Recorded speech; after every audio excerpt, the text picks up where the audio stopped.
կանոնները ի գործ է դնում այն պայից սկսած, երբ որ սկսվում են գրանցումները եւ նախագահի հրամանագրի ստորագրումը, ընտրությունների օրերի նշանակումը, հա,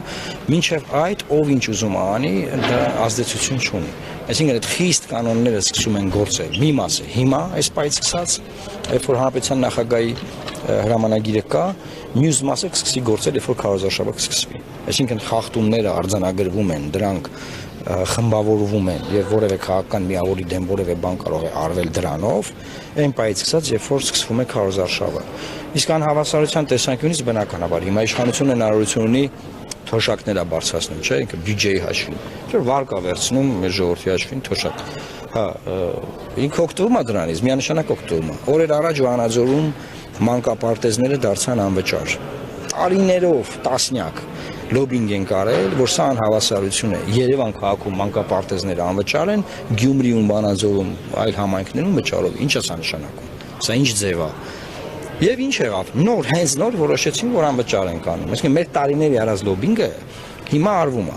Լավ բան է, շատ լավ է, որ դա արվում է, բայց ընտրության բերան արվում, ինչի որ ձայն հավաքեն։ Այսինքն այս իմաստով, այո, իշխանությունը գտնվում է միշտ անհավասար պայմաններում։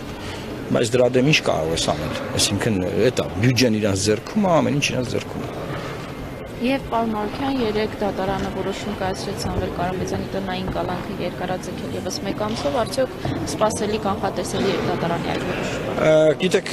երբ որ Սամվել Կարապետյանին կալանավորեցին, հենց այն պահին, որ ձերբակալեցին, հետո կալանավորեցին, երբ որ նա հայտարարեց, որ ինքը ստեղծելու է քաղաքական միավոր, բոլորին միավորելու է, եթե չեմ սխալվում, ԱԱՑ-ի դիմացը մեծ հանրահավաք էր, ես այնտեղ էի։ Ես այդ պահին ասացի, որ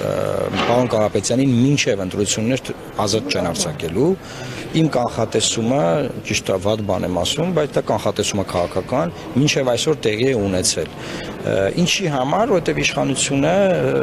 բացի այն, որ ինքը անհավասար պայմաններում է գտնվում, նա հնարավորինս խոչընդոտում, սահմանափակում, խանգարում է